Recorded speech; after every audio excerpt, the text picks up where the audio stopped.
10 सितंबर 2023 से 17 सितंबर 2023 के बीच की। तो इस वीक की एक करंट अफेयर है। तो चलिए दोस्तों, आज की वीडियो शुरू करते हैं। आज की वीडियो का क्वेश्चन नंबर 1 है, उत्तराखंड में जियोग्राफिकल इंडिकेटर जीआई महोत्सव का आयोजन किया जाएगा। तो उत्तराखंड में जो जियोग्राफिकल इंडिकेटर महोत्सव है, इसका आयोजन होगा 17 से 21 नवंबर को। सी ऑप्शन इसका सही जवाब है। तो 17 से 21 नवंबर 2023 को उत्तराखंड में जियोग्राफिकल इंडिकेटर महोत्सव का आयोजन किया जाएगा। डिटेल जान लेते हैं। तो जो जियोग्राफिकल इंडिकेटर महोत्सव है, इसका आयोजन 17 से 21 नवंबर 2023 के बीच देहरादून में किया जा रहा है और इसमें उत्तराखंड के 18 उत्पादों को जियोग्राफिकल इंडिकेटर टैग मिलेगा। तो 18 उत्पादों को जीआई टैग दिया जाएगा इस महोत्सव में। क्वेश्चन नंबर 2, G20 में भारत आए विदेशी मेहमानों को भेंट की गई पुस्तक में उत्तराखंड के कौन से मंदिर का वर्णन है? तो जो G20 में विदेश से आए मेहमान थे भारत में, तो उन्हें एक पुस्तक भेंट की गई। इसमें उत्तराखंड के किस मंदिर का वर्णन किया गया है? तो इसका सही जवाब है टपकेश्वर महादेव। तो टपकेश्वर महादेव मंदिर का वर्णन किया गया है इस पुस्तक में। तो दिल्ली में जो G20 समिट में भारत में आए जो विदेशी मेहमान थे, तो भारत सरकार की ओर से भारत पर आधारित एक पुस्तक भेंट की गई और इस पुस्तक में भारत के कई मंदिरों के साथ कई स्थानों के बारे में बताया गया है। 55 पेज की ये पुस्तक है और इस पुस्तक के 40 नंबर के पेज पर देहरादून के टपकेश्वर महादेव मंदिर को स्थान दिया गया है। पुस्तक में टपकेश्वर महादेव मंदिर के इतिहास तथा इसके चित्र दर्शाया गया है। तो टपकेश्वर महादेव मंदिर के बारे में इस पुस्तक में बताया गया है। क्वेश्चन नंबर 3 है, सिल्क एक्सपो उद्घाटन किसके द्वारा किया गया? तो जो सिल्क एक्सपो उद्घाटन है, ये किया गया है गणेश जोशी के द्वारा। तो इसका उद्घाटन, सिल्क एक्सपो का उद्घाटन गणेश जोशी द्वारा किया गया है। डिटेल जान लेते हैं। तो गणेश जोशी कृषि मंत्री है और इन्होंने केंद्रीय रेशम बोर्ड, वस्त्र मंत्रालय और भारत सरकार एवं उत्तराखंड कोऑपरेटिव रेशम फेडरेशन के तत्वाधान में जो आयोजित 7 दिवसीय सिल्क मार्क एक्सपो 2023 है, इसका उद्घाटन किया है। तो गणेश जोशी क्या है? ये कृषि मंत्री हैं और इन्होंने सिल्क एक्सपो का उद्घाटन किया है। क्वेश्चन नंबर 4 है, हाल ही में गोविंद वल्लभ पंत की कौन सी जयंती मनाई गई? तो गोविंद वल्लभ पंत की इस बार 136वीं जयंती मनाई गई है। तो गोविंद वल्लभ पंत की 136वीं जयंती मनाई गई है। इसके बारे में जान लेते हैं। तो जो गोविंद वल्लभ पंत है, इनका जन्म हुआ था 10 सितंबर 1887 को। तो गोविंद वल्लभ पंत ये उत्तर प्रदेश के प्रथम मुख्यमंत्री थे और भारत के चौथे गृह मंत्री भी बने।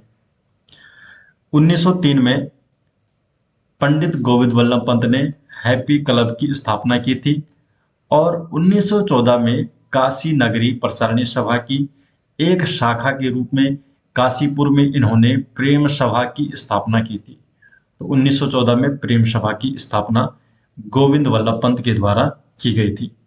26 जनवरी 1957 को इन्हें भारत रत्न से सम्मानित किया गया। तो जो पंडित गोविंद वल्लभ पंत है, ये भारत रत्न पाने वाले उत्तराखंड के एकमात्र व्यक्ति हैं। तो उत्तराखंड के एकमात्र व्यक्ति हैं जिन्हें भारत रत्न मिला हुआ है और इनकी इस बार 136वीं जयंती मनाई गई। क्वेश्चन नंबर 5 है, हाल ही में मुख्यमंत्री पुष्कर सिंह धामी ने कितने एसडीजी अचीवर अवार्ड वितरित किए? तो एसडीजी अचीवर अवार्ड वितरित किए गए हैं। तो 17 एसडीजी अचीवर अवार्ड वितरित किए गए हैं मुख्यमंत्री पुष्कर सिंह धामी के द्वारा। तो उत्तराखंड के सतत विकास के लक्ष्य को हासिल करने में सहयोग करने वाली जो 17 व्यक्तियों और संस्थाओं को एसडीजी अवार्ड से सम्मानित किया गया है। तो एसडीजी क्या है? Sustainable development goals achiever award से 17 व्यक्तियों और संस्थाओं को सम्मानित किया गया है। इसमें 12 संस्थाएं हैं एवं 5 इसमें व्यक्ति हैं। क्वेश्चन नंबर 6 है, हाल ही में गोपाल दत्त उप्रेती को पादप जीनोम संरक्षक पुरस्कार से किसके द्वारा सम्मानित किया गया है? तो जो गोपाल दत्त उप्रेती हैं, इन्हें पादप जीनोम संरक्षक पुरस्कार से सम्मानित किया गया है। तो इन्हें जो ये सम्मान प्राप्त हुआ है महामहिम राष्ट्रपति द्रौपदी मुर्मू जी के द्वारा, इन्हें ये सम्मान इस सम्मान से सम्मानित किया गया है। तो उत्तराखंड के जो गोपाल दत्त उप्रेती हैं, इन्हें महामहिम राष्ट्रपति श्रीमती द्रौपदी मुर्मू ने धनिया के पौधे की नई किस्म विकसित करने के लिए पादप जीनोम संरक्षक पुरस्कार से सम्मानित किया है। तो यह पुरस्कार इन्हें धनिया के पौधे की नई किस्म को विकसित करने के लिए दिया गया है। जो गोपाल दत्त उप्रेती हैं, ये अल्मोड़ा जिले के रानीखेत में रहने वाले किसान हैं और इन्हें कृषि क्षेत्र में विशिष्ट योगदान के लिए Guinness book of world record, Uttarakhand सरकार द्वारा उद्यान पंडित और कृषि भूषण, साथ में इनोवेटिव फार्मर अवार्ड, प्रगतिशील कृषक, ये सम्मान है जिन सम्मानों से गोपाल दत्त उप्रेती को सम्मानित किया गया है और Guinness book of world record में भी इसका नाम। नंबर 7 है, हाल ही में उत्तराखंड में central drugs standard control organisation CDSCO central drugs standard control organisation office कहां पर खोला गया है? तो यह खोला गया है एम्स में। बी ऑप्शन इसका सही जवाब है। तो ऋषिकेश एम्स में CDSCO ऑफिस खोला गया है। तो जो central drugs standard control organisation है CDSCO, इसने एम्स ऋषिकेश परिसर में अपना पहला कार्यालय ओपन किया है।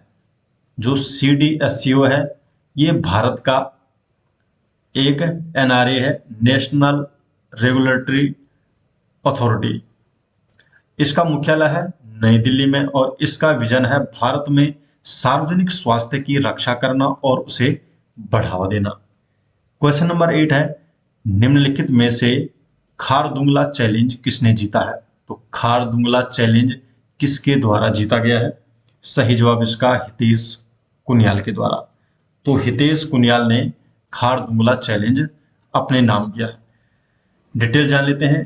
तो उत्तराखंड के चमोली जिले के रहने वाले हैं हितेश कुनियाल और इन्होंने world highest Himalayan Khardungla challenge इसे जीता है। हितेश ने जो अल्ट्रा मैराथन रेस है खारदुंगला, ये 10 घंटे और 40 मिनट में पूरी की है और टोटल 72 किलोमीटर। तो ये चैलेंज 72 किलोमीटर का और ये दुनिया की सबसे ऊंची अल्ट्रा मैराथन है। क्वेश्चन नंबर 9 है, बेंगलोर में योनेक्स सनराइज 46वीं जूनियर नेशनल बैडमिंटन चैंपियनशिप में रजत पदक किसने हासिल किया है? तो जो बेंगलोर में यूनेक्स सनराइज 46वीं जूनियर नेशनल बैडमिंटन चैंपियनशिप हुआ है, तो इसमें रजत पदक जीतने वाली हैं मनसा रावत और गायत्री रावत। तो ये दोनों हैं, तो ए और बी दोनों इसका सही जवाब हो जाएगा। तो ये दोनों बहनें हैं मनसा रावत और गायत्री रावत और इनकी जोड़ी ने रजत पदक जीता है। उत्तराखंड स्टेट बैडमिंटन संघ के जो अध्यक्ष हैं डॉक्टर अलकनंदा अशोक और संघ के सचिव हैं BS मनकोटी। क्वेश्चन नंबर 10 है, निम्न में से कितने स्कूली छात्रों के लिए विद्या समीक्षा केंद्र की शुरुआत की गई? तो कितने विद्या समीक्षा केंद्रों की शुरुआत की गई है? 23.5 लाख। ए ऑप्शन इसका सही जवाब है। तो 23.5 लाख स्कूली छात्रों के लिए विद्या समीक्षा केंद्र की शुरुआत की गई है।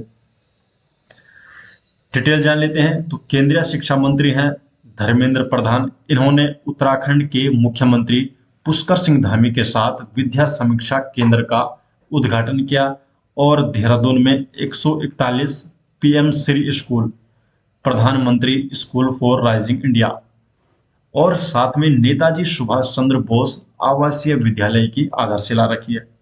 जो विद्या समीक्षा केंद्र है, इसकी शुरुआत की गई थी गुजरात से। तो उस टाइम गुजरात के मुख्यमंत्री थे नरेंद्र मोदी। और जो विद्या समीक्षा केंद्र है, ये जो मॉडल है, यह है प्रौद्योगिकी आधारित और आधुनिक डेटा संचालित एक मॉडल है।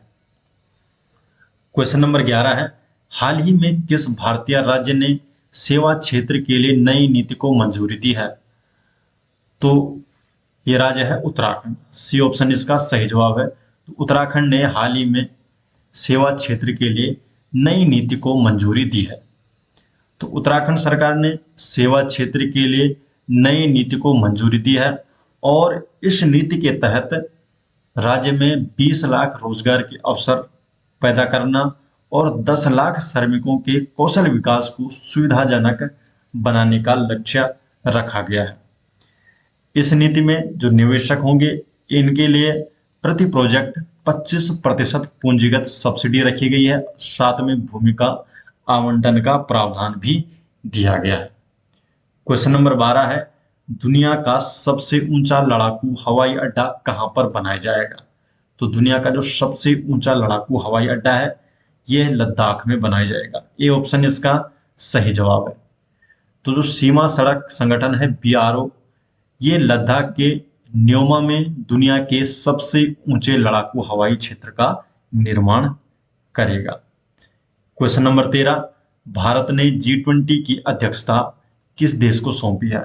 तो भारत ने G20 की अध्यक्षता सौंपी है ब्राजील को। डी ऑप्शन इसका सही जवाब है, क्योंकि ब्राजील में 2024 में G20 कार्यक्रम होगा और इसके लिए भारत ने ब्राजील को इसकी अध्यक्षता सौंपी है। Imagine this on your resume, a certified expert in ChatGPT and AI tools.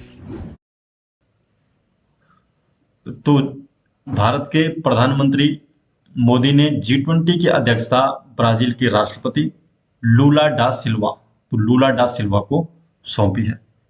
Question number 14 है, नेशनल ई विधान एप्लीकेशन का उद्घाटन किसके द्वारा किया गया?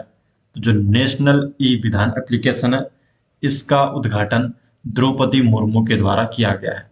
बी ऑप्शन इसका सही जवाब है। तो राष्ट्रपति द्रौपदी मुर्मू ने गांधीनगर में गुजरात विधानसभा के राष्ट्रीय ई विधान एप्लीकेशन, इसका शुभारंभ किया है और इसका उद्देश्य है पूरी तरह से कागज रहित विधानसभा प्रक्रिया को प्राप्त करना। तो ये इस जो नेशनल ई विधान एप्लीकेशन है, इसका उद्देश्य है। क्वेश्चन नंबर 15 है, नौसेना दिवस किस किले में मनाया जाएगा? तो जो नौसेना दिवस है, ये मनाया जाएगा सिंधुदुर्ग किले में। तो सिंधुदुर्ग जो किला है, यहाँ पर नौसेना दिवस इस बार मनाया जाएगा। तो जो नौसेना दिवस है, ये महाराष्ट्र के कोंकण तट पर स्थित है सिंधुदुर्ग किला, और यहाँ पर मनाया जाएगा इस बार नौसेना दिवस। और इसका निर्माण किया था छत्रपति शिवाजी महाराज के द्वारा। कोंकण तट पर जो स्थित सिंधुदुर्ग किला है, इसका निर्माण इनके द्वारा किया गया था। क्वेश्चन नंबर 16 है, देखिए जो नौसेना दिवस है, ये 4 दिसंबर को मनाया जाएगा। नेक्स्ट क्वेश्चन 16 नंबर, भारत की अध्यक्षता में कौन G20 का स्थायी सदस्य बन गया है? तो भारत की अध्यक्षता में जो G20 का स्थायी सदस्य बना है, अफ्रीकी संघ। सी ऑप्शन सही जवाब है। तो जो अफ्रीकी संघ है, ये भारत की अध्यक्षता में G20 का स्थायी सदस्य बन गया है। डिटेल जान लेते हैं। तो जो अफ्रीकन यूनियन है, इसको स्थायी सदस्यता मिल गई है और इस अफ्रीकन यूनियन में 55 देश शामिल हैं। जो अफ्रीकन यूनियन है, इनके अध्यक्ष हैं अजाली अशोमनी। अजाली अशोमनी अफ्रीकन यूनियन के अध्यक्ष हैं और अफ्रीकन यूनियन को इस बार जो G20 है, इसका स्थायी सदस्य बना दिया गया है। क्वेश्चन नंबर 17 है, नेशनल इंजीनियर डे मनाया जाता है। तो नेशनल इंजीनियर डे हर साल 15 सितंबर को मनाया जाता है। तो 15 सितंबर को नेशनल इंजीनियर डे मनाया जाता है। नेशनल इंजीनियर डे, जो भारत के पहले इंजीनियर थे मोक्षगुंडम विश्वेश्वरैया, तो इनकी याद में मनाया जाता है इंजीनियर डे। और जो राष्ट्रीय इंजीनियर दिवस 2023 की थीम थी इस बार, engineering for a sustainable future, तो ये इस बार की थीम रखी गई। क्वेश्चन नंबर 18 है, राष्ट्रीय हिंदी दिवस मनाया जाता है। तो राष्ट्रीय हिंदी दिवस हर साल 14 सितंबर को मनाया जाता है। तो 14 सितंबर को राष्ट्रीय हिंदी दिवस मनाया जाता है। और इसके अलावा 10 जनवरी को हर साल विश्व हिंदी दिवस मनाया जाता है। तो विश्व हिंदी दिवस मनाया जाता है 10 जनवरी को, और राष्ट्रीय हिंदी दिवस मनाया जाता है 14 सितंबर को। क्वेश्चन नंबर 19 है, कहां पर भारत और फ्रांस द्विपक्षीय नौसेना अभ्यास वरुण का 21वां संस्करण आयोजित किया गया है? तो वरुण का 21वां संस्करण कहां पर आयोजित किया गया है? तो ये किया गया है अरब सागर में। ए ऑप्शन इसका सही जवाब है। अरब सागर में भारत और फ्रांस की जो द्विपक्षीय नौसेना अभ्यास है, वरुण का 21वां संस्करण अरब सागर में आयोजित किया गया है। डिटेल जान लेते हैं। तो भारत और फ्रांस की जो नौसेना है, इनका द्विपक्षीय अभ्यास का जो 21वां संस्करण है, तो इसका जो दूसरा चरण है वरुण, ये अरब सागर में आयोजित किया गया है। और इस बार जो वरुण 2023 का जो पहला चरण आयोजित किया गया था 16 से 20 जनवरी को, और यह भारत के पश्चिमी तट पर आयोजित किया गया था। भारत और जो फ्रांस की नौसेना है, इसके बीच जो ये अभ्यास है, ये 1993 में शुरू किया गया था, और इसे 2001 में वरुण नाम दिया गया, और 2001 से इसे जो ये द्विपक्षीय अभ्यास है, इसे वरुण नाम दिया गया है। क्वेश्चन नंबर 20 है, US news and world report की वार्षिक रैंकिंग के अनुसार किस देश को सर्वश्रेष्ठ देशों की सूची में शीर्ष स्थान मिला है? तो जो US news and world report की जो वार्षिक रैंकिंग है, इसके अनुसार सर्वश्रेष्ठ देशों की सूची में शीर्ष स्थान मिला है स्विट्जरलैंड को। ये ऑप्शन इसका सही जवाब है। तो शीर्ष स्थान पर है स्विट्जरलैंड। तो हाल ही में जारी की गई US news and world report की जो वार्षिक रैंकिंग है, इसमें स्विट्जरलैंड को मिला है पहला स्थान, दूसरा स्थान मिला है कनाडा को, तीसरे नंबर पे है स्वीडन, चौथे पे ऑस्ट्रेलिया, पांचवें पे है संयुक्त राज्य अमेरिका। और भारत का स्थान देखें तो भारत है इस बार 30वें रैंक पर, और पिछली बार था भारत 31वें रैंक पे। क्वेश्चन नंबर 21 है, किस देश ने Deccan high level principal on food security and nutrition launch किया है? तो जो Deccan high level principal on food security and nutrition है, तो ये भारत के द्वारा लॉन्च किया गया है। तो भारत ने इसे लॉन्च किया है। तो भारत ने जो अपनी G20 अध्यक्षता हुई, इसके तहत 2 पहलें शुरू की है, जिन पर G20 कृषि प्रतिनिधि समूह के भीतर सर्वसम्मति प्राप्त हुई है। तो इसमें पहली पहल है Deccan high level principles on food security and nutrition, और दूसरी है बाजरा और प्राचीन अनाज पर केंद्रित एक अंतर्राष्ट्रीय शोध पहल। तो ये 2 पहल की है भारत के द्वारा। क्वेश्चन नंबर 22 है, हाल ही में किस देश ने अपने पहली न्यूक्लियर अटैक सबमरीन लॉन्च की है? तो अपनी पहली जो न्यूक्लियर अटैक सबमरीन लॉन्च की है, ये की है उत्तर कोरिया के द्वारा, ये लॉन्च की गई। बी ऑप्शन इसका सही जवाब है। तो उत्तर कोरिया की अपनी पहली न्यूक्लियर अटैक सबमरीन लॉन्च की है। डिटेल जान लेते हैं। तो उत्तर कोरिया ने अपने पहले टैक्टिकल न्यूक्लियर अटैक पनडुब्बी को लॉन्च किया है, और इस पनडुब्बी का नाम इन्होंने रखा है हीरो किम कुन ओक। और हीरो किम कुन ओक इस जो न्यूक्लियर अटैक पनडुब्बी है, इसका नाम रखा गया है। क्वेश्चन नंबर 23 है, ऑस्ट्रेलिया में नया भारतीय उच्चायुक्त किसे नियुक्त किया गया है? तो ऑस्ट्रेलिया में नया भारतीय उच्चायुक्त नियुक्त किया गया है गोपाल बागले को। ये ऑप्शन सही जवाब है, गोपाल बागले होंगे ऑस्ट्रेलिया में नए भारतीय उच्चायुक्त। तो जो गोपाल बागले ये IFS अधिकारी हैं, और इन्हें ऑस्ट्रेलिया में भारत का अगला उच्चायुक्त हाई कमिश्नर नियुक्त किया गया है। अभी जो गोपाल बागले थे ये श्रीलंका में भारत के उच्चायुक्त के रूप में कार्य कर रहे थे और अब होंगे ये ऑस्ट्रेलिया के नए भारतीय उच्चायुक्त।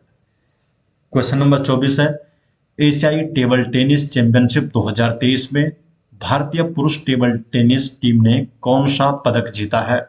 तो जो एशियाई टेबल टेनिस चैंपियनशिप 2023 हुई है इस बार, तो इसमें जो भारतीय पुरुष टेबल टेनिस टीम है इन्होंने जीता है कांस्य पदक। सी ऑप्शन इसका सही जवाब है। तो भारत ने यहाँ पर कांस्य पदक जीता है टेबल टेनिस चैंपियनशिप 2023 में। तो सी ऑप्शन इसका सही जवाब है। तो दोस्तों ये हो गए इस वीक के करंट अफेयर और